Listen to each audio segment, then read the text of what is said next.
Welcome to the DL. I am your host, Tyler Robertson, the CEO and founder of Diesel Laptops. However, today, we're not actually talking about Diesel Laptops. We're going to talk on what I call the redheaded stepchild of the company. Wait, I shouldn't even say that because I have a redheaded wife and I have a redheaded son, but they're not stepchilds. But with all that said, if you're watching this, you can probably see I have a different logo on my shirt today. And we're going to talk about another division of our company most people don't know about. And we jokingly say that. I got nothing against redheads. Welcome to the show, Tim, who is not a redhead. Welcome here, man. No. Thanks. It's good to be here. So this is Tim Rodabaugh. Yeah. And if you recognize the name Rodabaugh, it's because he's not the first Rodabaugh to be on the DL. You're actually the third. So you want to talk about the first two that have been on here? So I don't know if you're saving the best for last or the worst for last, but first one was Stacy. She's the IT director at Diesel Laptops. And then my son, Hunter, he designed a video game for us. He did. He designed an awesome video game for us. And I don't want to say you're the last, but I ran into other people to interview inside the company. So we figured we'd talk about Marine too. He knows I'm kidding. He knows I'm kidding. So I think a lot of people don't know that we have this other division of our company called Marine Diagnostic Tools. Yeah. And it's marinediagnostictools.com. I don't think we even have the marine tools on diesellaptops.com. We kind of spun off this other thing. And we really kind of have it like on a passive mode, and it's going to do like $1 million this year in business. So maybe it's not the redheaded stepchild for much longer here. But I guess just in a sense of an overview, what is Marine Diagnostic Tools? Can you kind of set the stage a little bit for what is that? So Marine Diagnostic Tools, it is what it says. It's tools that we sell that diagnose marine engines. It'll diagnose anything from a PWC to a Caterpillar tugboat, Caterpillar engine tugboat. We have all the cables listed in there. We have cases. We have the two main tools, the TEXA marine software and then the Cojali marine software. Both tools are great. They cover a wide array of engines and vessels. So you mentioned two brands. We both had the people from TEXA and Cojali on here, and I know we never really talk about marine with them at all. We never really talk about it with anybody, but it is a growing part of our business. And I know we knew really nothing when we first started this whole venture with marine tools. So, and I know I knew nothing. Diesel Laptops knew nothing, and you really came in not knowing much about it as well. Yeah. So I think for people that maybe are listening to this, like, man, how did you guys get into the marine diagnostic business? I think step one for us was we don't know nothing. We need to learn something. Yeah. So do you remember what it was like those first couple months with us? What we asked you to do, and can you talk about that a little bit? Yeah, you dropped a text on my desk, and then you dropped a Cojali on my desk and said, "Here, go figure this out and let me know." So that's what I did. I went knocking on doors, on shops, and saying, you let us test here, and they were real open with it. We started testing and learning the software. And we're still learning, with everything that comes out, the updates that they put out every year or every month or whatever the cycle is, depending on the tool. It was a lot to learn really quick. I think we went from selling 100 tools before I got here, and now we're thousands a year. Yeah.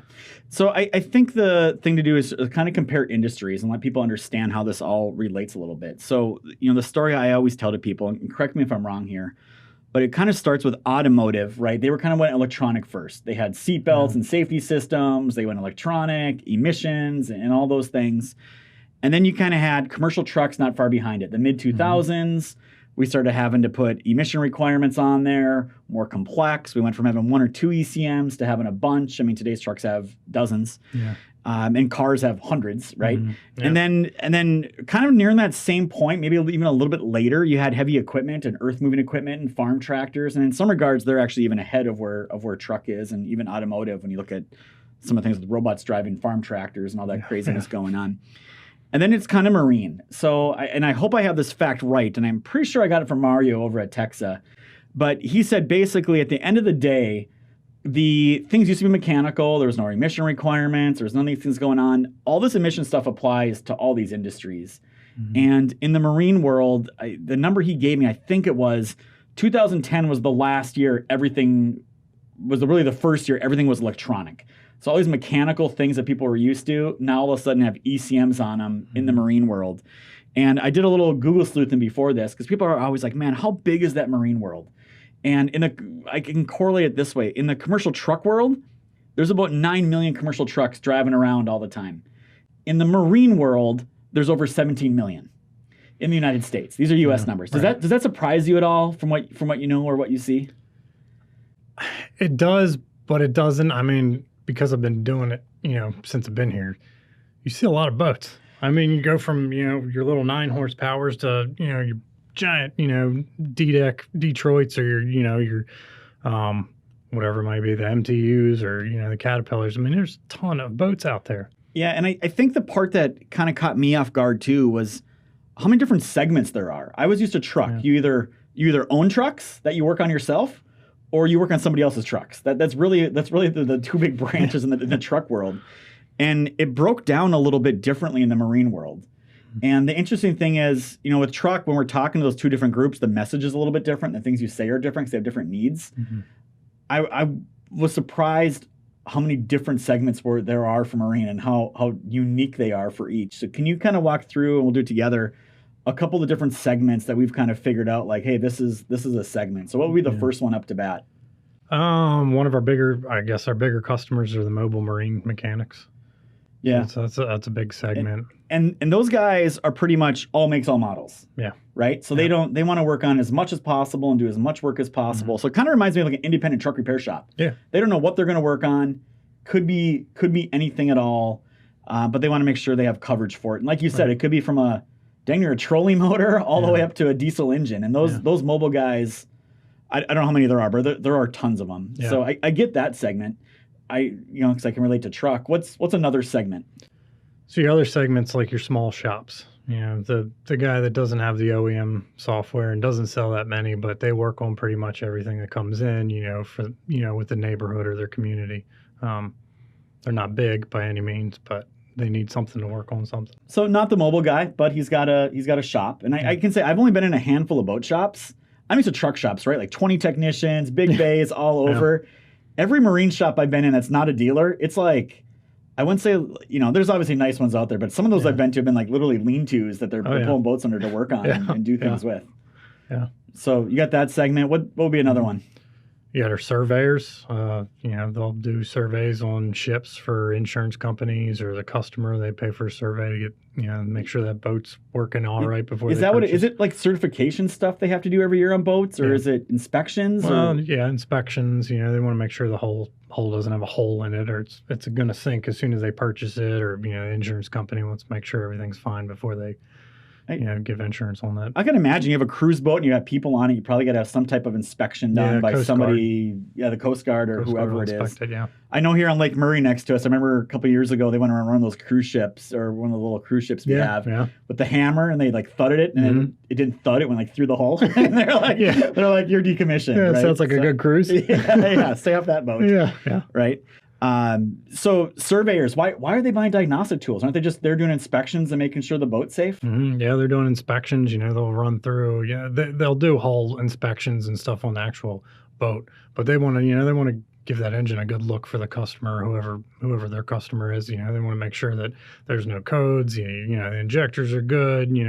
There's no codes that they don't know about. They want to make sure everything's running right for that customer. So I totally get it. The message to these independent guys that have the mobile guys at the shops is like, hey, you need to work on everything. The surveyor, he doesn't really care to do the diagnostics. He cares more about, I just want to inspect these things and give people a health report on hours, consumption, fault codes, all these things. So again, totally different marketing message we have to do to attract surveyors. And then what's another group of customers? I mean, your yachts, your big yacht, there's companies that own 12 to 15 different yachts that they have running all over the ocean, wherever they are, Middle East or the Bahamas or whatever. So they have to have functionality. And some of them yachts, they may have a boat with some outboards on it, or they may have a couple jet skis, on there too. I think that's what's unique to it. They may have diesel engines in the bottom. They got some little watercraft on there. They drop in the water with some outboards. They have a generator on board to generate electricity on the things. Those are diesel usually. Right. Then like you said, you have your jet skis. So they for those guys, it's almost like a toy, I think, too. Some of those yacht owners, right? They're kind of like, oh, only $7,000. That's a fuel bill, right? For those guys. So it's a different marketing message that we need to get across. And what's one more group? And I know there's a bunch of them out there. Your rentals. I guess you have your boat rentals. There's a couple boat rentals around us, but they'll also have like PWC rentals or some of the tropical places have PWC rentals with four-wheelers. Yeah. Yep. And I'll give another one too. That would be the commercial business, right? You got hey, I love watching them catching crab on Discovery Channel and catching tuna out right off the shores of North Carolina up by us, right? It's the part I go back to everybody is, depending on who your customer is, you need to give a different marketing message to them. So the yacht owner, it's, hey, here's a little peace of mind, and it's a toy essentially, right? So you can hook up and see what's going on with your stuff. Yeah. For that guy that's running a business, the commercial, the tugboats, the fishing vessels, all those guys, barges, that's just pure like downtime's going to kill me, kind of like the off-highway industry. Then as we started the conversation with the other customers, the mobile guys, the independent shops, they just want it so they can get more business. So that's been the hard part, I think, for us, is getting that message across to all those different segments. Yeah. And because all those people hang out in different places, right? Yeah, so it's been a challenge of ours, and we've been selling marine for a couple of years, but it's good to see marketing's kind of figure out the online thing, and they're clicking through, and leads are coming in, and people are finding us, and website traffic's going the right way. So it's a grind, but it all really started with you making friends on boats. So I have to ask, is there any particular boats that stick out in your mind as like, man, I can't believe I'm on this boat, or like what have you been on? Like where have you got to go to with this? Oh man. So, we've been to the Miami Boat Show, Fort Lauderdale Boat Show. We've been up to Rhode Island, but they're the yacht show. That was amazing. Seeing those yachts that broker out. So I've never been to a boat show. I've been to plenty of truck shows. What's a boat show? Are they big? Are these? I got to imagine it takes a lot of effort to bring in boats to one location. So are they longer shows, or what are they? How big are these things? Some of them are fairly long. There's one in Texas that's like 10 days long that we haven't went to, but Miami and Fort Lauderdale, they're 4 or 5 days. There's other ones that are shorter. You have IBEX that's coming up now. That's more, not so much a boat show, but more like the B2B stuff. But yeah, I mean, they're huge. Some of them, like Miami and Fort Lauderdale, are probably the biggest ones I've been to, and there's boats everywhere. I mean, from PWCs in the building to Caterpillar engines or MTU engines sitting in the building. Then you have multi-million-dollar yachts sitting outside, and you can go walk at like. I was just going to ask that. So like people at this show, they can just like go walk through these yachts and see what they look like. Take your shoes off. That's all take your shoes off. Yeah. No, it's nuts. Yeah, I can only my perception of like a Miami boat show is a bunch of like drug dealers walking around. There's some of them. Their entourage. Does that go on there? Yeah, I mean, you don't know, but they're there. They're there. No, I remember you sending me some of the pictures, and some of those boats just having like the 4 big engines on the back or 5, and I'm always like, man, who can afford these things? And I was like, you know what? Every time I see one, it's either I'm like, man, that guy's a drug dealer, or it's like the U.S. Coast Guard, right? Like I feel like those are the 2 people buying the big boats. But I'm sure there's a lot of legit uses out there for those things. Yeah, and it's funny. Like every show you go to, it only gets bigger. Like the engine outboards, they get bigger. And now like Mercury's putting out like a 650. You don't need 4 400s on the back or 4 300s. You can put a couple 650s on there. Like, when's it going to stop? I mean, they're huge. Yeah, but it's really cool to see. And it's a lot. It's amazing how much technology is coming into that marine world. And it's a world a lot of people don't see. But again, 17 million boats in the United States. And I think COVID really put a big stress on all these manufacturers too. Oh yeah. I mean, they're all out of stock right now. They can't get boats fast enough. I drove by one the other day and I thought they were out of business because there was literally no boats in the yard. And I went in there because I needed some parts for my pontoon boat. I'm like, you guys all right? And there's salespeople sitting there like, we got nothing to sell for 6 months. I'm like, don't want that job right now, right? Granted, they probably made pretty good money before that. Yeah. So some of the challenges that you see in that industry, the guys that are buying it, what are the big challenges or problems you've been hearing from those guys when you've talked to them? So, I mean, a lot of it's like they can't, as far as the shops with mechanics, they can't find enough mechanics. There's a shortage with that. And sometimes it's a software that we can't develop it quick enough for what's being put out in the industry. And that doesn't fall on us per se, but I mean, we try and help out the guys, TEXA and Cojali get it as quick as possible. But I mean, it's with those engines changing, it's so hard to get that stuff out quick enough for the customers. That's our biggest problem, but I know the customers, with the mechanics and stuff, that's a huge thing. Yeah. So you're here about the shortage. Is there a shortage of marine technicians as well Yeah. that you hear about and they complain about? Yeah. And I mean, hopefully we've sold a couple to some schools in Florida, so hopefully we can get our tools out there and help with that, issue. Yeah. I mean, obviously we've talked about that on the diesel side a lot, where there's just no availability of diesel technicians out there. Yeah. I think I had Tim Spurlock on here a couple months ago, and it's something like 70,000 open job positions on Indeed, right? It's crazy. There's like 5,000 people available or something crazy, and it's just getting worse. And I think marine, I look at it, what's going on in the diesel world for on highway and off highway. I think the same thing for marine. Like people just can't get the training and access to the tools and repair information, and these engines got a lot more complex. Yeah. And I think dealers are just busy and full.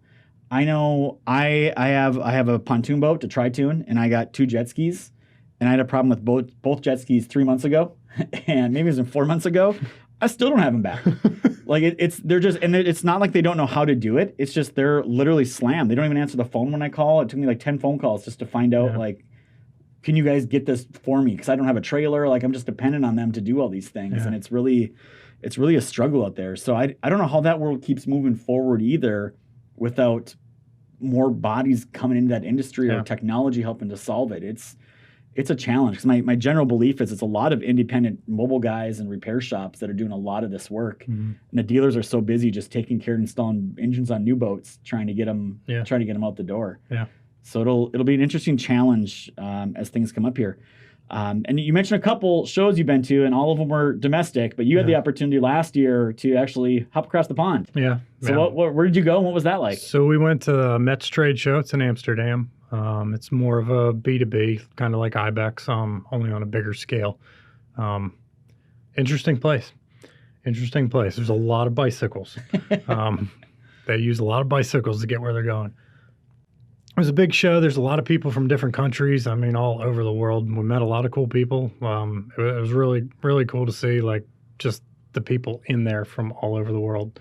All have the same need as far as diagnostic tools. So I always joke, because we go to these big truck shows, and there's always like, oh, this is the Asian pavilion, this is the South American pavilion.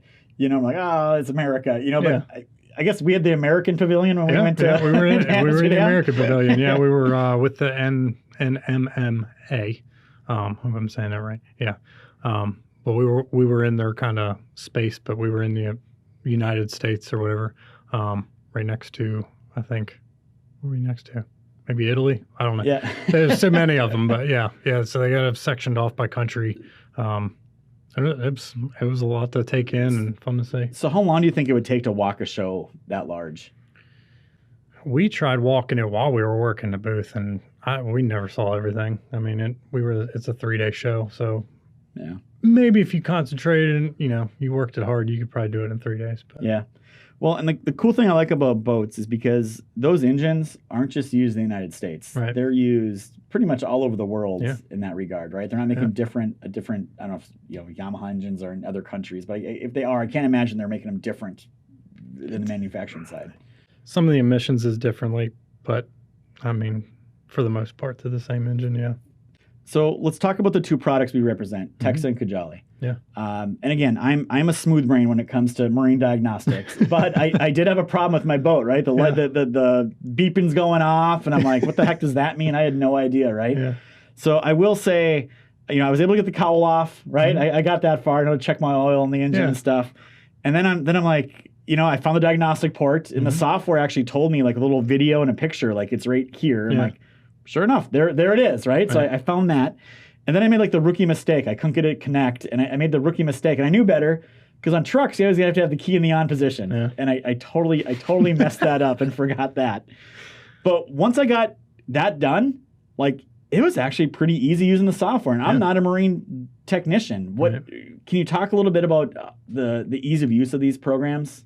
I mean, I didn't know anything about either program, and you flopping them on my desk and saying, figure it out. I figured it out. Yeah, I was still learning, but they're easy. I mean, it walks you through it. It tells you, it gives you the pictures and what cable to use. As long as you're somewhat good with a computer, you can figure it out, and it's super easy. It's made that way for a reason, so that everybody can use it, and we're not, fighting things like that. So in my particular case, I logged in, I clicked the fault codes. It's like, oh, you have water in your fuel. Yeah. I'm like, well, I know this because I lost my gas cap. I'm like, Right. okay, it makes sense then why everything's happening here. But it even told me like, hey, go here, and I had like little instructions on where to go and what to do and how to fix that everything. And I'm like, this is pretty dang slick. Like they really made it easy. So, and I know we sell both brands, TEXA, we sell Cojali. There's a little bit of pros and cons to each of them. Why do you have any idea why customers kind of lean one way or the other when they're looking at those? So they're pretty similar in coverage. There's, there might be one missing from one, or the other one might have it. That might be the case. Sometimes, like the prices might be a little different. The renewals are a little bit cheaper with TEXA compared to Cojali. Cojali has a little bit more on the diesel side for his generators. It's tit for tat, really. They're both easy to use. And they're great, as far as having what you need. Some of the newer engines, they still have to develop that and repair information and stuff, but everything's right there. Yeah. So I think, does Cojali divvy up their licenses a little bit differently? I think they have don't they have like an inboard, an outboard, a diesel, and a PWC? They have a complete kit, and then they have an inboard kit, they have an outboard kit, then they have an inboard outboard kit, and then they have a PWC kit. We actually did the diesel kit on our side, because we were seeing a lot of guys that just wanted diesel coverage. So we're like, we'll just make a diesel kit, and that'll, it'll hit those guys, save them a little bit of money, and give them what they need. So, yeah. Yeah. Does TEXA split up into two different licenses? Texas two how licenses. How do they split theirs up? I got a basic and a plus, and basically the basic is all gas engines, and then the plus is your diesel coverage. Not all those kits are going to come with all the cables. There's other cables you can buy. It just depends on how many cables are there for the Marine? Truck we got lucky, right? There's Auto's got like one. Truck's got like three. How many we got going on in the Marine world? I don't even know. 70 maybe. It's that bad? And it depends on which manufacturer too, because you got other generator coverages and stuff like that. The OEMs didn't make it easy by putting out one plug on each one. They got to have two or three just for one manufacturer. Yeah, they all kind of decide to do their own thing. But I will say I was really amazed the first time I used it. I was able to do all the tests and see all the data and do those things. And the really interesting thing for me is the competitive side of this, because TEXA and Cojali appear to have the best coverage, but they're not the most popular tool that's out there. Right. There's actually an existing one out there, M.E.D.S, I believe it is, that has wider coverage. And any idea why that is, or why they have so many of those out there? I think M.E.D.S really hit it off with the Mercury guys. They have a lot of good Mercury coverage, and they have other things that they do. CDI, they make injectors and parts and stuff. But I think they really they grabbed Mercury when they could and really jumped on it. But it's a good tool. It just, in my opinion, I think ours have more information. The repair information, wiring diagrams, stuff like that. Plus, we have our coverage for diesels ridiculous. I don't see any other tool on the market that covers them. Yeah, no, it's truly amazing. Like, my mind was blown when I first found out Truck had a multi-brand tool with both TEXA and Cojali can do. Yeah. And then when I found out they could do off-highway, mine was even more blown. And they're like, oh, we do Marine too. And it's crazy talking to those guys, because now they're talking about, oh, hey, we're going to do chainsaws, we're going to do forklifts. Yeah. Cojali just came out with their material handling kit, right? So it makes sense. Everything is going electronic. Everything has ECMs on them now. And the part I'm interested too, do you know at all? I should ask this beforehand. You see electrification coming to cars, coming to trucks. Do they have electric boats? Is that a thing? Do you see that at shows at all, or does that ever come up? Yeah, they're working on it. The biggest thing we see right now is the diesel outboards, but there's electric outboards coming now. Yeah, and it's only a matter of time. So plug them at the dock, charge them up, and go back up. And I would actually really like that, because I never go out for more like an hour or two to go kind of piddle around with the family and everything. Yeah. And I'll tell you what, man, my boat goes through gas. I don't mind paying the gas bill. It's just like, especially when I had we had a lake house way on the other end of the lake from where the beach area was. Like, it was half a tank down and back, right? It was like $85. I'm like this, and I couldn't get 2 trips in because I didn't have enough gallons of capacity to carry it all. So I probably would have been pretty into an electric. Yeah. You just don't want to be out on the ocean, 20 miles out and lose charge. Yeah, lose your charge. Maybe get solar panels out or something in the ocean. I don't know. They'll gas backup. Man, there's smart people out there. They're gonna figure this out. Oh yeah. Let's just wrap this up by saying I kind of pulled you away from the Marine side recently. Yeah. So why don't you tell everyone kind of what we have you doing now? I know you're still helping on the Marine side. We have salespeople out there, but what do we have you doing helping us with this now? Oh man, where do I start? So we re-skinned our Diesel Explorer program. So we have that. That's our truck software. I'm working with engineers and testing that stuff out and trying to get it to read all the codes. And we're working on that program. And then we have Pocket Fleet, which is our paid truck program. So we're testing that out and working on that and working with engineers on that side. And then we also have the Diesel Decoder, which is our little knob that connects to the 9-pin. So working with engineers on that. So I'm learning a lot of truck stuff here. I was going to say, so you knew nothing about marine when you got in there. You did a great job for us. You helped us build a 7-figure business, right? Now we're like, great, Tim, you gotta go help us more on the truck side. We need more help over here. Yeah. So yeah, it's a transition our company's going through. Marine's still doing well. Obviously we're just need to get the word out more that these things exist. I think that's the biggest thing is people don't know all makes aftermarket tools exist that actually do something on engines for marine. So excited to be there. All right. So if people want to find more about marine diagnostic tools, what website do they go to? MarineDiagnosticTools.com. All right. And I'm totally going to make you give your company email address, not your personal one, right? All right. It's a personal. You give me the look there like, oh my God, what's he What are you doing for? to me? Yeah, I know. Give your work one just in case someone's listened to this. They want to know. 'Cause my perception is a lot of people that work on truck don't realize there's a lot of marine diesel engines just sitting in a harbor near them. Oh, yeah. And if they have one of our other tools, they're not that far away from being able to go hook up to them. Most of the customers already have the laptop. They probably already have the interface box. They just need a software license, which doesn't really cost that much. And their lifetime. And they just need to buy a couple cables. And they may be able to open themselves up to working on some of these engines, especially go focus on the diesel ones first maybe before they get into gas. But they're out there. It's not a quantum leap. Shoot them your email. Tim@diesellaptops.com. Man, how did you get a first name only email address? We don't do those anymore around here. So I think it stopped after number 71. I was 70. So. Yeah, right at the cutoff. Right at the cutoff. So cool. Well, with all that said, I want to thank you for coming in here. Thank you. Last in your family, but certainly not least. If I say anything else besides that, your wife will probably come slap me aside my head. That's all right. I get slapped daily. She keeps us both in line around here, which is a good thing. So with that said, thank you everybody for watching and listening. We really appreciate it. Follow us on YouTube. Follow us on Apple Podcasts. Follow us anywhere that you can listen to podcasts. We really appreciate your time. Thank you for watching and listening. We'll catch you on the next episode. And remember, it's not just diagnostics, it's diagnostics done right with Diesel Laptops.